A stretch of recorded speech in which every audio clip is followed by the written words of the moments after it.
I think the biggest problem is that people lose their free will to a set of programs. And so their body is basically programmed into a predictable future based on what they've done in the past. So to change that habituation takes an enormous amount of energy, an enormous amount of awareness. If you catch yourself speaking in a limited way, or you become conscious that you're behaving in a certain way, in a habit, I think if we define a habit as a redundant set of automatic, unconscious thoughts, behaviors, and emotions that's acquired through repetition. A habit is when you've done something so many times that your body now knows how to do it better than your conscious mind. Then it's programmed subconsciously. So then when the body knows how to do it better than the conscious mind, then for the most part, the greatest habit we have to break is the habit of being ourselves, right? So there's a principle in neuroscience that says that nerve cells that fire together wire together. If you keep thinking the same way, if you keep making the same choices, if you keep doing the same things, if you keep reproducing the same experiences and feeling the same emotions, your biology begins to become hardwired in a sense. It becomes programmed.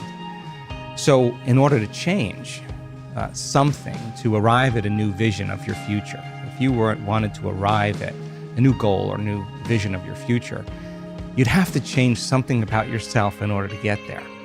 When we look closely at certain habits, whether you can ride a bicycle, whether you can speak a language, whether you can snowboard, when you first learn any of those things, it takes an enormous amount of conscious awareness to get your body to do what your mind is intending.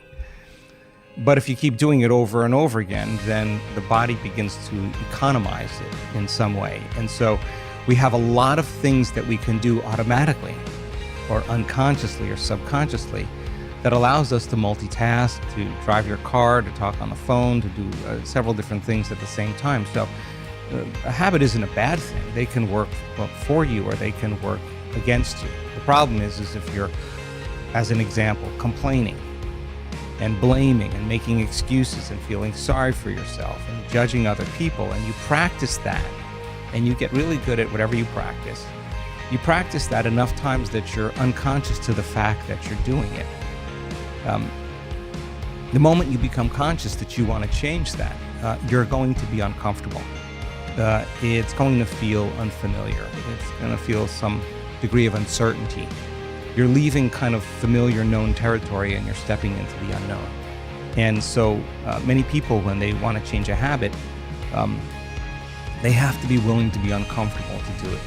But habits can work for us. There's a lot of great habits that you and I both have that I would never want to change or would want to evolve in some way. But then there's a lot of habits that don't serve us. And so a person really wants to set a vision of the future, whatever that is. And they just have to agree that in order to arrive at that vision, they have to change in order to get there. If you look at a lot of the work that we're studying in terms of human change and human transformation,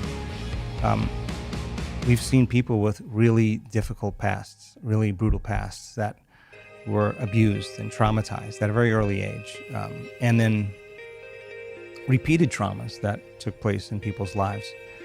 And they had night terrors, and they couldn't be in relationships. They had social anxiety. They had a lot of health conditions. We've seen them completely change to be happy people again, to free themselves from the past. And so I would never put a limitation on change because I just don't think you can really predict that. I think many people that are learning how to change and they understand what they're doing and why they're doing it and how it gets easier, I think for the most part people can change all kinds of things. And when they do change, our research shows that their brain changes, heart rate changes, their gene expression changes, there's thousands of metabolites that are being released into their bloodstream that weren't there prior. There's a host of different changes that take place biologically to kind of support the person's transformation. You know, there's a way to inspire people into possibility. And so We combine different models of science, whether it's quantum physics or neuroscience or neuroendocrinology or psychoneuroimmunology, the mind-body connection, epigenetics, electromagnetism. All of these sciences allow people to understand themselves better. And if knowledge is power, knowledge about yourself is self-empowerment. You can empower people to do something with it. So the more you understand what you're doing in the process of change, the more you understand why you're doing it. As I said, the how gets easier. So we now know that if you give people sound scientific information, and that is the contemporary language of mysticism, and they can learn that information, they're basically making new circuits in their brain. That's what learning is. Learning is forging new synaptic connections. But if you don't review what you learn, if you don't repeat it, it's so much easier to forget it than to remember it. So you got to repeat it over and over again. So we allow people in our workshops to then begin to turn and teach it back to somebody. They have to really explain it. If they can't explain it, it's not wired in their brain, and something's going to be left to conjecture, to superstition, to dogma, to spirituality, and that's not the result we want. We want them to use science as that model, and if they can explain that model and remind themselves what they've learned, reproduce the same level of mind, nerve cells that fire together, wire together. I'm so pleased to tell you that my beliefs have been challenged just in the last 2 years in witnessing so many different changes in people's health that I never knew was even possible. Everything from stage 4 cancers that were in a very progressed state that metastasized to organs and tissues and bones in the body, a complete reversal in that health condition. Not once, not twice, not 3 times. We've seen it many times. We've seen people that were blind, that have been deaf, that have ALS, that have lupus, that have MS, that have Parkinson's disease, that have spinal cord injuries, that have strokes, PTSD, myasthenia gravis, cystic fibrosis, muscular dystrophy. We had a woman that had her thyroid removed, surgically removed, and I know this is difficult even for me to accept, and grew a new thyroid back. We have the medical evidence for that. So I don't know any longer what the limit is. I think there's something really cool happening in the world when people believe in themselves. And when you believe in yourself, you have to believe in possibility.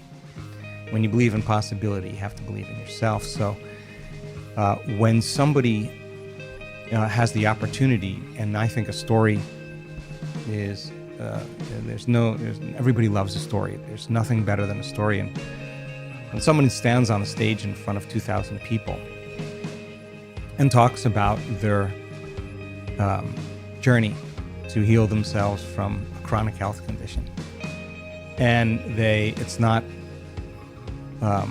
always pretty.